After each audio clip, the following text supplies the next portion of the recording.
बच्चों, और हम आज प्रारंभ करते हैं। संविधान की प्रमुख समितियां पढ़नी हैं। कल हमने पढ़ा था, लास्ट जो टॉपिक था संविधान सभा में पहला 15 महिला सदस्य थी, जिनमें से सरोजिनी नायडू, विजयलक्ष्मी पंडित, एनी मसीकर, राजकुमारी अमृता कौर, रेणुका रे, पूर्णा बनर्जी, लीला रे और अम्मू स्वामीनाथन, दुर्गाबाई, मालती चौधरी, हंसाबाई, बेगम आजाद रसूल जो एकमात्र महिला मुस्लिम थी, कमला चौधरी, सुचेता कृपलानी और दक्षिणाणी बेलायुधन मद्रास से थे।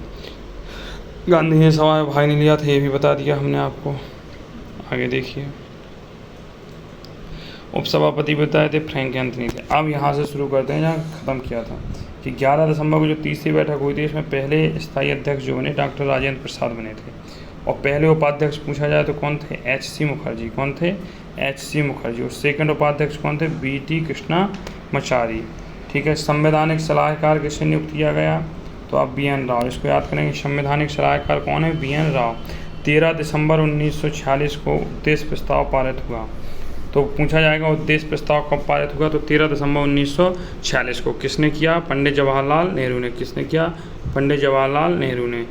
ठीक है। ये उद्देश्य प्रस्ताव कब पारित हुआ? देखो, प्रस्ताव पेश करना, पेश करने का मतलब होता है जैसे किसी एक प्रकार की आपने बात रखी, सर ऐसा हो जाए क्या?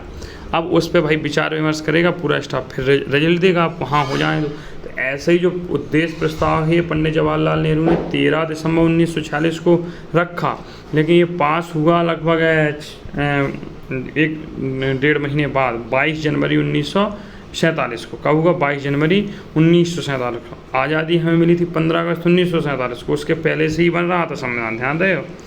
माउंटबेटन योजना कब आई? 3 जून 1947 में आई। 2 अलग राष्ट्र का विचार स्वीकार किया गया। 18 जुलाई 1947 को भारतीय स्वतंत्रता अधिनियम आया। अगर पूछा जाए तो भारतीय स्वतंत्रता अधिनियम, जिस अधिनियम के तहत हम आज़ाद हुए हैं, तो कब आया था? 18 जुलाई 1947 को आया था। ब्रिटिश राज का अंत हो गया था। स्वतंत्र और संप्रभुत्व राष्ट्र भारत बना। भारत का विभाजन भारत और पाक में हो गया। चलिए, अब इसी के साथ हम पढ़ते हैं प्रमुख समितियां। भाई प्रमुख समिति थी कौन? तो प्रमुख समिति में सबसे पहली समिति आपको पढ़नी है प्रारूप समिति। यही एक प्रमुख समिति थी। Drafting committee. ड्राफ्टिंग मतलब किस प्रकार से ड्राफ्ट तैयार होगा। ठीक है। इसका गठन कब हुआ? 22 अगस्त 1947 को। इसमें सदस्य कैसे थे? 7 सदस्य थे, 1 अध्यक्ष थे और 6 सदस्य थे। कौन कौन थे? देखो इसमें पढ़ लेते हैं। पहले हैं डॉक्टर भीमराव अंबेडकर जो अध्यक्ष थे, एन गोपाल स्वामी अयंगर, एन माधवराव, अल्लादी कृष्ण स्वामी, फिर के.एम. मुंशी, सैयद मोहम्मद सादुल्ला, और इसके बाद थे तुम्हारे टी.टी. कृष्णामाचारी। कौन थे? टी.टी. कृष्णामाचारी। तो कितने व्यक्ति हो गए? 7। कितने हो गए? 7। एक बार फिर हम पढ़ा देते हैं आपको। बोलिए हमारे साथ। Doctor Bhimrao Ambedkar, N Gopal Swami Iyengar, N Madhavrao, Alladi Krishna स्वामी, के.एम. मुंशी, सैयद मोहम्मद सादुल्ला और टी.टी. कृष्णामाचारी। इसको याद कैसे रखेंगे? याद रखने की एक ट्रिक यहाँ पे लिख दी है हमने, आप पढ़ लीजिए। ट्रिक क्या लिखी है? अंबेडकर आएंगे। अंबेडकर आएंगे, तो अंबेडकर से क्या हो गया? भीमराव अंबेडकर। आएंगे से कौन हो गया? गोपाल स्वामी अयंगर। माधव मित्र, माधव भी आएंगे और मित्र। अब ये क्या लग? कृष्ण के साथ, तो कृष्ण से क्या हो गया? अल्लादी कृष्ण स्वामी अयंगर, और के से क्या हो गया? के.एम. मुंशी। 7 से क्या हो गया? सैयद मोहम्मद सादुल्ला। खेत पर गाय चराने, खेत से क्या हो गया? डी.पी. खेतान, और गाय चराने से क्या होगा? टी.टी. कृष्णामाचारी। हुआ क्या था बच्चों कि जो हमारी प्रारूप समिति जब गठित हुई तो इसमें एन माधवराव के स्थान पे बी.एल. मित्र आए थे। कौन आए थे? बी.एल. मित्र आए थे। और जो अपने टी.टी. कृष्णामाचारी थे, इनके स्थान पे आए थे डी.पी. खेतान की मृत्यु के बाद कौन आ गए थे? टी.टी. कृष्णामाचारी। तो हमको याद करना, अंबेडकर आएंगे तो भीमराव अंबेडकर, एन गोपाल स्वामी अयंगर, अंबेडकर से अंबेडकर, आएंगे से अयंगर, माधव मतलब एन माधवराव किसके स्थान पे आए? बी.एल. मित्र के स्थान पे आए। कृष्ण से अल्लादी कृष्ण स्वामी, के से के.एम. मुंशी, 7 में सैयद मोहम्मद सादुल्ला। खेत पर गाय चराने डी.पी. खेतान की मृत्यु के बाद कौन आ गया? टी.टी. कृष्णामाचारी। तो याद कैसे करोगे? अंबेडकर आएंगे माधव मित्र कृष्ण के साथ। अंबेडकर आएंगे माधव मित्र कृष्ण के साथ मैं खेत पर गाय चराने के लिए। कैसे याद करोगे इसको? फिर देखो, अंबेडकर आएंगे तो अम्बेडकर से भीमराव अम्बेडकर पहले सदस्य, दूसरे हो गए एन गोपाल स्वामी अयंगार, तीसरे हो गए एन माधवराव, माधवराव के किसके स्थान पे आए, BL मित्र के स्थान पे। कृष्ण से हो गए अल्लादी कृष्ण स्वामी, के से हो गए KM मुंशी, और साथ में हो गए सैयद मोहम्मद सादुल्ला। खेत पर गाय चराने DP खेतान की जगह कौन आ गया, TT कृष्णामाचारी। तो ये हमारी थी प्रमुख समितियों में प्रारूप समिति, कौन थी, प्रारूप समिति थी। अब आगे हम देखते हैं, चलिए।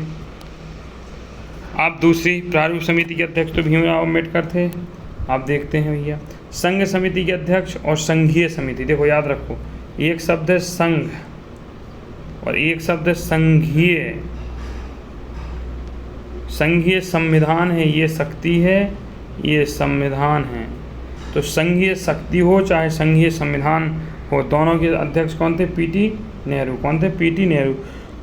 प्रांतीय संविधान समिति, मौलिक अधिकार और अल्पसंख्यक समिति के कौन थे, सरदार वल्लभ भाई पटेल। तो प्रांतीय संविधान समिति के कौन थे, सरदार वल्लभ भाई पटेल। और संघीय संविधान समिति के कौन थे, PT नेहरू। कौन थे, PT नेहरू। अब यहाँ पे देखो खेला होगा, खेला क्या होगा कि जो तुम्हारी मौलिक अधिकार और अल्पसंख्यक समिति थी, इसके कौन थे अध्यक्ष, सरदार वल्लभ भाई पटेल। लेकिन इसकी दो उप समितियाँ थीं, एक मौलिक अधिकार समिति थी, एक अल्पसंख्यक।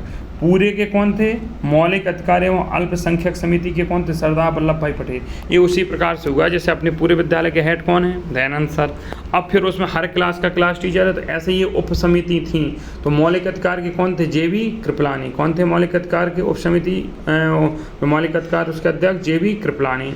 और अल्पसंख्यक समिति के कौन थे, HC मुखर्जी। कौन थे, HC मुखर्जी। आगे प्रक्रिया नियम समिति और संचालन समिति और राष्ट्रीय ध्वज तदर्थ समिति, इस तीनों के कौन थे, डॉक्टर राजेंद्र प्रसाद। प्रक्रिया नियम समिति, संचालन समिति, राष्ट्रीय ध्वज तदर्थ समिति के कौन थे, डॉक्टर राजेंद्र प्रसाद। कौन थे, डॉक्टर राजेंद्र प्रसाद। BN राव ने फ्री सेवाएं दी। BN राव का था बेनेगल नरसिंह राव, बेनेगल नरसिंह राव। इन्हें संविधान का संवैधानिक सलाहकार कहा। इन्होंने बिल्कुल फ्री सेवाएं दी। ठीक है, अब यहाँ से कुछ और समिति लिख लीजिए जो हम यहाँ नहीं लिखे हैं। आप, हम नाम बोलते जा रहे हैं, आप लिखिएगा। राष्ट्रीय ध्वज तो लिख गई है डॉक्टर राजेंद्र प्रसाद की, नियत समिति भी लिख गई, संचालन समिति भी लिख गई, संघ समिति भी, हाँ हो गई, लगभग सब हो गई। अगर झंडा समिति पूछ ले, राष्ट्रीय ध्वज की जगह कभी कभी झंडा समिति पूछता है तो डॉक्टर राजेंद्र प्रसाद की। और राज्य समिति पूछ ले अगर, तो पंडित जवाहरलाल नेहरू की। कौन पूछ ले, राज्य समिति। कौन पूछ ले, राज्य समिति। तो ये किसके, PT नेहरू, पंडित जवाहरलाल नेहरू की है। किसके, पंडित जवाहरलाल नेहरू की। आगे याद रखते हैं संविधान की महत्वपूर्ण तिथियाँ। अब महत्वपूर्ण तिथियों में क्या याद रखेंगे, 9 दिसंबर। देखो पहली बैठक 9 दिसंबर 1946 को, 23 दिसंबर 1946 पहला सेशन चला, सत्र चला। पहला संविधान का सत्र कब से चला, 9 से 23 दिसंबर तक। 11वां सत्र कब बुलाया गया, 26 नवंबर 1949 को। कब बुलाया गया, 26 नवंबर 1949 को। समझ में नहीं आ रहा हो तो बोल रहे लिख लीजिए। 11वां सत्र कब बुलाया गया, 26 नवंबर 1949 को। 12वां सत्र कब बुलाया गया, 24 जनवरी 1950 को, जो केवल एक दिन का सत्र था। तो क्वेश्चन बनता है कि संविधान बनने के लिए कुल कितने सत्र बुलाए गए, तो 12 सत्र बुलाए गए। कितने सत्र बुलाए गए, 12 सत्र बुलाए गए। और जो संविधान बनने में समय लगा वो कितना लगा, 2 वर्ष 11 माह 18 दिन। हमारा संविधान 9 दिसंबर 1946 को बनना प्रारंभ हुआ था। कब से बनना प्रारंभ हुआ था, 9 दिसंबर 1946 को। कब बन के समापन हो गया, 26 नवंबर 1949 को। कितना खर्चा आया इसमें अगर आपसे पूछे तो 64 लाख रुपए आया। कितना आया, 64 लाख रुपए। राष्ट्रीय ध्वज को कब स्वीकार किया गया, तो 22 जुलाई 1947। अगर कोई पूछे जो हमारा तिरंगा है, राष्ट्रीय ध्वज, इसको कब स्वीकारा गया संविधान सभा के द्वारा, तो 22 जुलाई 1947। कब स्वीकारा गया, 22 जुलाई 1947। इनका प्रारूप किसने तैयार किया था, तो पिंगली वेंकैया ने। किसने तैयार किया था, पिंगली वेंकैया ने इसका प्रारूप तैयार किया था। ठीक है, आगे देखिए। 16 मई 1949 को भारत ने राष्ट्रमंडल की सदस्यता ग्रहण कर ली। चलो आगे देखते हैं। एक ये वाला याद रखिएगा, वो आप ओलंपिक वाला रखें या न रखें। 14 सितंबर 1949 को, 14 सितंबर 1949 को हिंदी को राजभाषा के रूप में स्वीकारा गया कि राजभाषा होगी। और 26 नवंबर 1949 को संविधान का निर्माण पूर्ण व आंशिक रूप से लागू हुआ। अगर पूछा जाए कि संविधान जो लागू हुआ था 26 नवंबर 1949 को, कितने आर्टिकल लागू थे, तो 16 आर्टिकल लागू थे। और ये 16 आर्टिकल लागू होंगे, इस किस आर्टिकल में लिखा था, आर्टिकल 394 में लिखा था। ठीक है, नागरिकता संविधान अनुच्छेद भी इसमें लागू हो गया था। प्रस्तावना 26 नवंबर 1949 की तारीख का ही उल्लेख है। हम नहीं कहते ई संविधान को 26 नवंबर 1949 को एकीकृत अंगीकृत अधिनियमित करते हैं, ऐसे आप लोग डेली चेतना सत्र में बोलते हो। अब देखते हैं 24 जनवरी 1950 में क्या हुआ। संविधान का अंतिम 12वां सत्र हुआ। संविधान में हस्ताक्षर 284 सदस्यों ने की। राष्ट्रगान को स्वीकार किया गया, राष्ट्रगीत को स्वीकार किया गया और राष्ट्रपति का चुनाव भी क्या हुआ, संपन्न हुआ। और 26 जनवरी को पहले राष्ट्रपति डॉक्टर राजेंद्र प्रसाद बने, जिसे राष्ट्रीय अध्यक्ष का निर्वाचन होता है, वंशावलित नहीं होता है। 17 अप्रैल 1952 को अंतरिम संसद का अस्तित्व समाप्त कर दिया गया। तो अंतरिम संसद का मतलब होता है जो हमारे आज़ादी के नेता थे उस समय जो जीत गए थे, उन्हीं ने संविधान बनाया। तो ये पहले संविधान बनाते थे, फिर उसके बाद संसद में बैठते थे।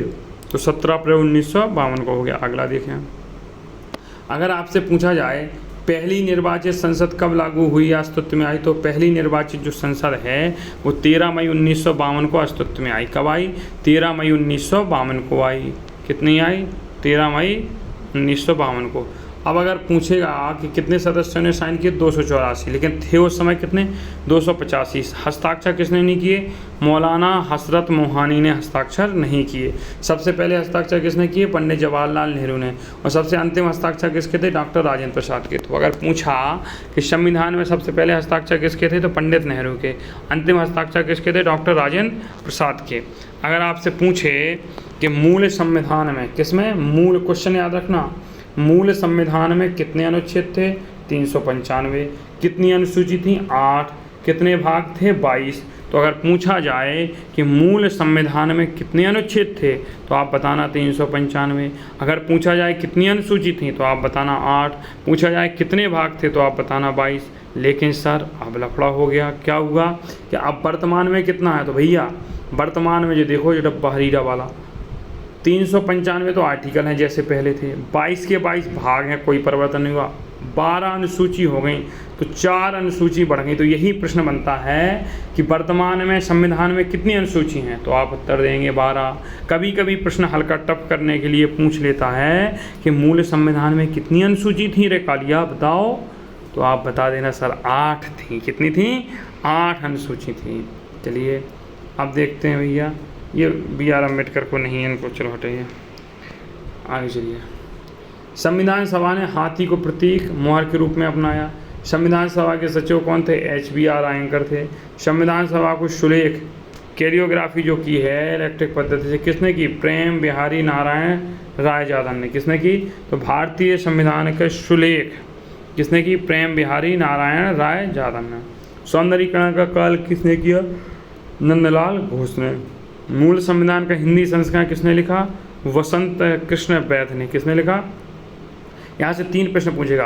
भारतीय संविधान के सुलेख, जो सुलेखन है, अच्छा लेख है, किसने लिखा, प्रेम बिहारी नारायण ने। किसने लिखा, प्रेम बिहारी। इसके सुंदर, इसको अच्छा सजाया गया ऐसे ऐसे करके, आज भी ऐसी बनी है। किसने सजाया है, नंदलाल घोष ने। अगर पूछा जाए कि हिंदी संस्करण किसने लिखा था, तो वसंत कृष्ण वैद्य ने। किसने लिखा था, वसंत कृष्ण वैद्य ने। आगे देखो, मूल संविधान में संविधान का हिंदी पाठ नहीं था। 58 संविधान संशोधन 1987 के द्वारा 394 में जोड़ा गया और हिंदी प्रकाशन की शक्ति राष्ट्रपति के पास आ गई। भारत का संविधान शीर्षक संविधान के आर्टिकल 393 में लिखा है। जो भारत का संविधान नाम है, किस अनुच्छेद में लिखा, 393 में। अनुच्छेद 395 का जो 2 है उसमें कहता है कि article 1945 government of India act Bharat संस्कार 1947 के तहत खत्म करती है। विस्तृत चर्चित संविधान सभा एक विशेष जाति की संस्था है, इन्होंने कहा था। के.वी. राव ने कहा था डॉक्टर भीमराव अम्बेडकर संविधान की जनक और जननी दोनों हैं। तो ये याद रखना, के.वी. राव ने क्या कहा था कि जो भीमराव अम्बेडकर हैं संविधान की जनक और जननी दोनों हैं। अब हमारे संविधान की विशेषताएं क्या हैं, इस पर हम फोकस करते हैं। ये सुनना है, लिखना नहीं है। हमारा संविधान लिखित संविधान है, विश्व का सबसे लंबा संविधान है। विश्व का पहला लिखित संविधान किसका था, अमेरिका का था, जिसमें केवल 7 आर्टिकल हैं। इंग्लैंड में आज भी संविधान अलिखित है, कोई लिखित नहीं है। आगे देखिए, हमारा संविधान हमें नम्यता और अनम्यता दोनों सिखाता है। ठीक है, एकात्मता की ओर झुकाता है लेकिन संघीय व्यवस्था है। चलिए इसे हटाइए। हाँ, ये याद रखिए, जो भारत है वो विनाशी राज्यों का अविनाशी संघ है। कहने का मतलब इसके राज्यों का विनाश हो सकता है। हम बताए थे आर्टिकल 3 के तहत हम आंतरिक राज्यों का नाम मिटा सकते हैं, सीमाएं मिटा सकते हैं। तो विनाशी राज्यों का अविनाशी संघ है, संघ नहीं मिटेगा। और जो अमेरिका है बेटा, हमारा जो बच्चा अमेरिका है, वो अविनाशी राज्यों का अविनाशी संघ है। मतलब कहने का इसके राज्य भी नहीं विखंडित होंगे और संघ भी विखंडित नहीं होंगे। चलिए आगे देखिए, संविधान का संरक्षक किसे कहा जाता है? सर्वोच्च न्यायालय को। किसे कहा जाता है? सर्वोच्च न्यायालय को। संविधान में मूल अधिकार भी है, डीपीएसपी भी है और मौलिक कर्तव्य है। मूल अधिकार हैं जो इन नागरिकों को राज्य के विरुद्ध है, मतलब जैसे आप जो सुबह कहते हैं समानता का अवसर, शोषण के विरुद्ध अधिकार, तो ये हमें है। अगर हमारे ऊपर शोषण हो रहा है तो हम कोर्ट में केस कर देंगे, सरकार उठा ली जाए। एक है डीपीएसपी, ये कल्याणकारी राज्य और नीति निर्धारण है, मतलब ये राज्य को जनता के लिए किए जाने वाले कार्यों के लिए। एक है मौलिक अधिकार, मूल कर्तव्य, ये नागरिकों के कर्तव्य हैं। मौलिक अधिकार परिवर्तनीय है। देखो, डीपीएसपी परिवर्तनीय का मतलब होता है कि जो मौलिक अधिकार है इन्हें आप कोर्ट में चुनौती दे सकते हैं, लेकिन डीपीएसपी को कोर्ट में आप चुनौती नहीं दे सकते हैं। जो योजना चलानी होगी प्राइवेट संस्थाएं चला देंगे। अब आता है सब धर्मनिरपेक्ष। क्या हटाइए, जो धर्मनिरपेक्ष शब्द है ये कब जोड़ा गया था? तो प्रस्तावना 42वें संविधान संशोधन के द्वारा 1976 में जोड़ा गया था। आगे देखो, महिलाओं को पहली बार मताधिकार किसने दिया? न्यूजीलैंड ने 1893 में, यूएसए ने 1920 में भी दिया और इंग्लैंड ने 1928 में दिया। एकल नागरिकता, दोहरी नागरिकता। ये आपके आज का सत्र पूर्ण हुआ। अब मिलते हैं हम अगली क्लास में। जो अगली क्लास होगी वो होगी कि संविधान में जो हमारे स्रोत हैं वो कहाँ से आए और अनुसूचियाँ। बहुत बहुत धन्यवाद, आप सभी ने सुना।